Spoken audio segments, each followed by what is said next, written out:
Salut à tous, bienvenue sur ma chaîne et aujourd'hui on va parler de la Russie. Pas de la Russie d'aujourd'hui et d'un petit pays voisin quelque peu rudoyé, mais de la Russie des années 1810. À l'époque, la Russie n'avait jamais été autant menacée que durant cette période à cause de la volonté conquérante d'un empereur dont le nom fait encore parler de lui, Napoléon Ier. Pour ceux qui ne savent pas, j'ai déjà fait une vidéo sur lui il y a quelques mois, sur une nouvelle issue de la bataille de Trafalgar s'étant déroulée en fin 1805. Cette fois-ci, on va avancer un peu plus loin dans le temps, vers 1812, une date qui correspond à l'une des plus grandes défaites de l'histoire de France, la fameuse campagne de Russie. Mais qu'a-t-il fait Napoléon pour aller combattre là-bas et à subir de plein fouet le froid hivernal? Les raisons sont nombreuses, mais avant de commencer, jetons un œil sur cette carte. Cette carte représente l'Europe en 1811 et dont vous voyez tout d'abord l'Empire français en bleu foncé dont les conquêtes ont commencé en 1804. En bleu clair se trouvent les États vassaux, c'est-à-dire des territoires contrôlés indirectement par la France, notamment grâce à l'installation de frères ou de sœurs de Napoléon sur les trônes européens. Celle-ci connaît aussi des pays alliés à cette date, le Danemark et la Norvège, en jaune. En rouge, vous le reconnaissez, est représenté le Royaume-Uni, un petit pays puissant, un petit pays qui résiste encore et toujours à l'envahisseur napoléonien et qui est son principal concurrent. En rouge apparaît aussi le Portugal, allié des Anglais depuis 1773. En vert apparaît l'Empire ottoman, resté neutre durant toute cette période, puis la Prusse et l'Empire d'Autriche. En 1811, ceux-ci ne sont pas, ou plus, des ennemis de la France et n'ont pas encore rejoint la 6e coalition. Enfin, apparaît en violet l'Empire russe, le prochain territoire cible de Napoléon.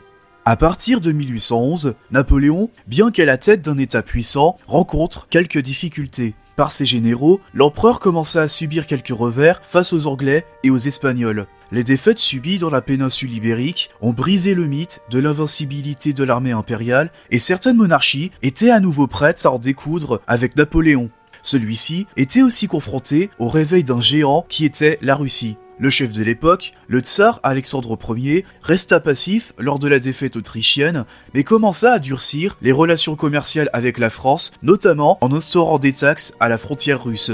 De plus, le tsar, voulant conquérir l'Empire ottoman pour s'emparer de Constantinople, voyait en Napoléon un obstacle à la réalisation de ce projet. Aussi, il voyait d'un mauvais œil l'essor du duché de Varsovie, allié de la France et stationné juste à côté de sa frontière. Mais l'annexion de l'Oldenbourg, artère du commerce maritime russe, rendit le tsar fou de colère, renonça à intégrer le blocus continental contre le Royaume-Uni et passa d'une résistance passive à une résistance armée. Sentant la Pologne menacée, Napoléon prit les devants et décida de donner une bonne leçon au tsar. Quant au déroulement et l'issue de cette campagne, vous connaissez tous les grandes lignes. La stratégie des Russes de la terre brûlée, Moscou incendié, le retrait précipité des troupes napoléoniennes, l'hiver rude qui tua des milliers d'hommes, tout ça, la campagne de Russie fut devenue la plus grosse échec militaire de Napoléon Bonaparte. Bien que remportant encore quelques victoires en Europe de l'Est, il fut obligé d'abdiquer en mai 1814. Napoléon reprendra le pouvoir par la suite, mais ne parviendra plus à reconstruire l'empire connu de 1811.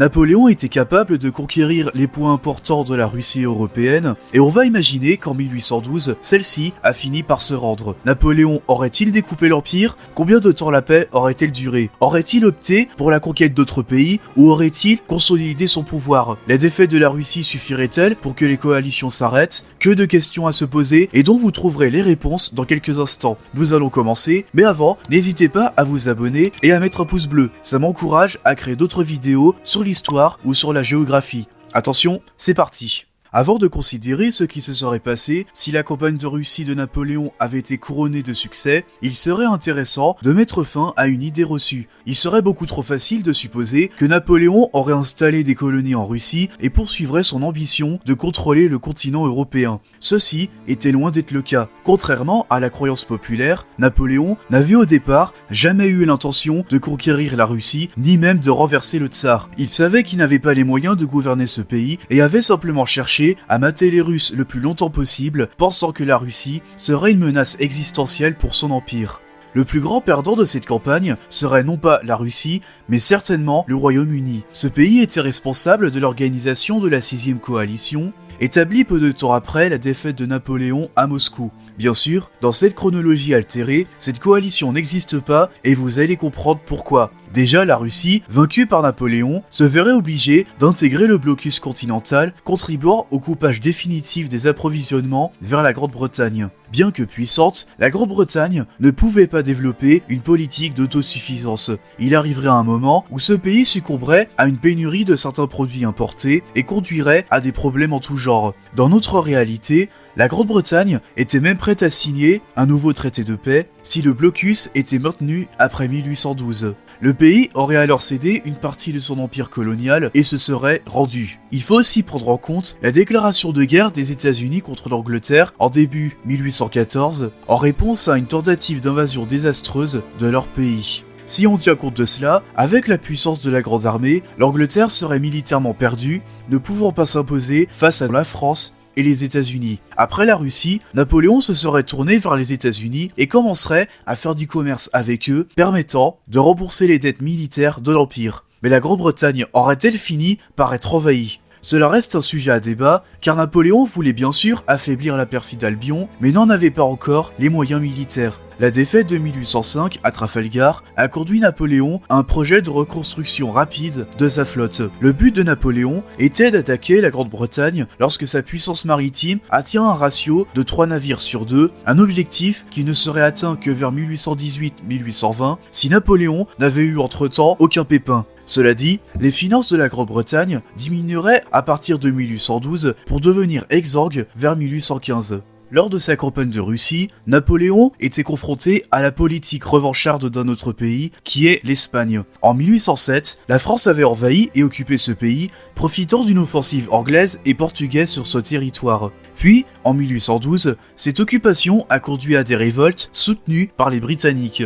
Cette guerre, appelée guerre péninsulaire, a maté une partie des forces françaises. À cause de l'hiver et de son éloignement géographique, Napoléon aurait tout de même perdu la guerre péninsulaire. Il lui aurait fallu du temps pour envoyer des troupes traverser les Pyrénées et repousser le maréchal-duc de Wellington. Bien que vaincu, la Grande-Bretagne aurait tout de même soutenu l'Espagne et la plupart des opérations militaires contre Napoléon se seraient déroulées à peu près ici et non dans l'actuelle Allemagne comme dans notre réalité. Un autre front aurait été ouvert, le sud de l'Italie. Le royaume de Sicile, hostile envers l'empereur, était une menace pour le royaume de Naples, alors placé sous la tutelle de son beau-frère, Murat. Napoléon n'aurait alors pas d'autre choix que d'envahir cette île, permettant la sécurisation d'une partie de son empire. Bien sûr, je n'ai pas oublié la Prusse et l'Empire d'Autriche. Ces deux pays n'étaient ni des alliés de Napoléon, ni même des ennemis jusqu'en 1812. En effet, le premier était hésitant à suivre les démarches de Napoléon, et le second avait été battu en 1809, n'étant pas encore assez armé pour une ultime revanche. Ces deux pays n'auraient alors pas posé de problème à Napoléon, permettant la fortification du duché de Varsovie à l'est. Mais revenons à la Russie. Bien que battu, le tsar Alexandre Ier ne verrait pas son pays occupé en raison de la grande taille de son pays. Cela dit, par son mariage forcé avec une sœur de Napoléon et peut-être réorganisé en confédération slave. La Russie n'aurait pas non plus été en mesure de créer des troubles dans les Balkans un certain temps.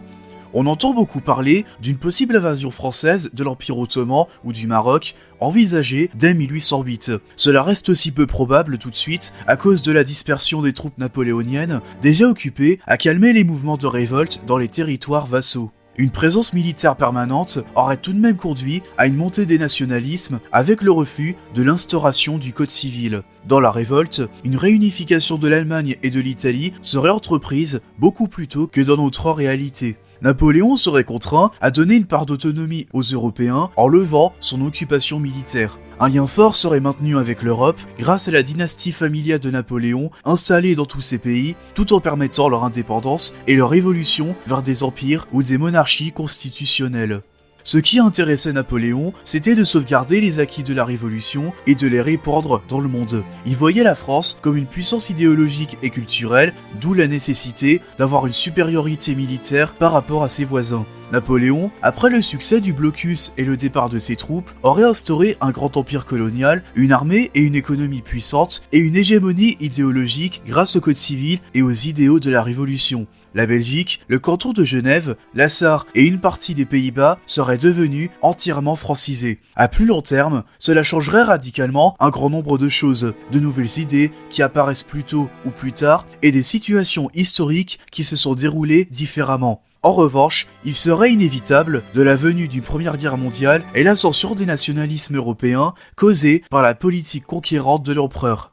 Bon bah voilà, cette vidéo est terminée et j'espère qu'elle vous a plu. Si vous avez d'autres idées d'Uchronie, dites-le moi dans les commentaires et sur ce, je vous retrouve bientôt pour une prochaine vidéo.